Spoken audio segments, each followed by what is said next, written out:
林振昇議員。多謝主席。咁我係想跟進008同埋096嘅。咁啊，關於補充勞工優化計劃咧，就即係都獲批嘅外勞都超過10萬啦。咁其實政府咧都係去動態評估嘅。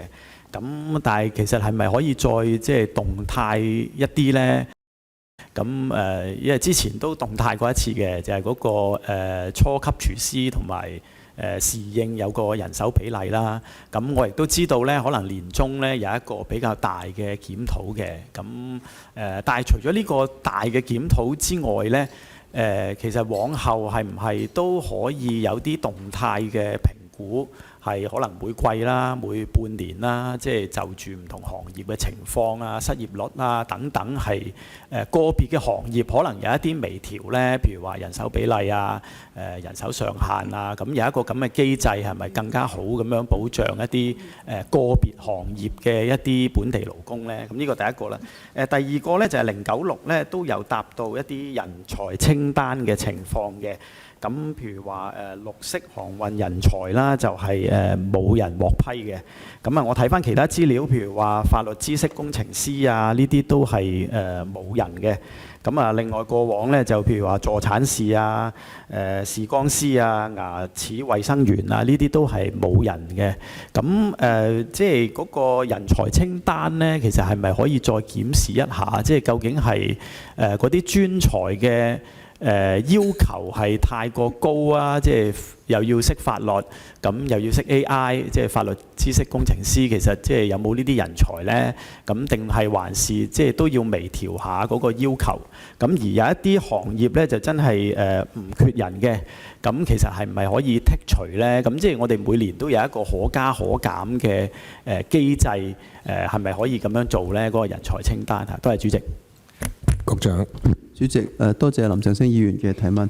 其實就兩個問題咧，佢講嘅方向同我哋局方做嘅方向咧都係大致一致嘅嚇。即係第一咧，關於補充勞工優化計劃咧，我哋都係動態咁樣去做調整嘅嚇。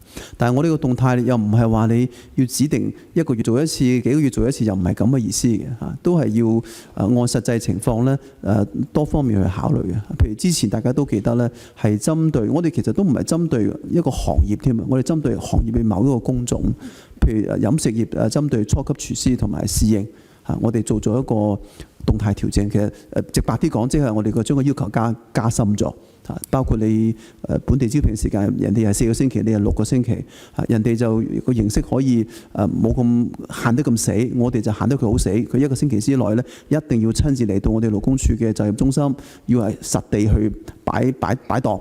俾想做嘢嘅香港人咧就可以揾到工啦。即係呢啲一系列嘅工作咧，我哋都做咗嘅，咁都證明係有成效嘅。我哋見得到做咗呢啲動態調整之後咧，無論申請嘅數目、批嘅數目，針對呢啲咁樣嘅工種咧，都係明顯下跌咗㗎啦嚇。咁但係我哋亦都好難講實話喺咩特殊情況下面去做，但係我哋就會好小心。持續咁樣去睇住整個情況嘅變化啦嚇，即係如果出現咗需要去調整嘅，咁我哋都要做一個判斷，就去做一個動態調整啦。呢個我覺得林議員都提得好好嘅。人才清單都係一樣嘅。其實我哋人才清單雖然過去幾次咧都係一路加上去嘅，但係我哋冇話到唔可以減嘅。當然我哋想睇定啲，即係睇多長少少嘅時間。如果某一啲人才類別確係種種原因啦，就冇用到嘅，咁係咪可以剔除呢？我哋都唔排除呢個可能性。但係我哋就覺得唔好太過純粹一兩年就做到，即係睇長少少。我哋會係可加可減嘅。多謝主席。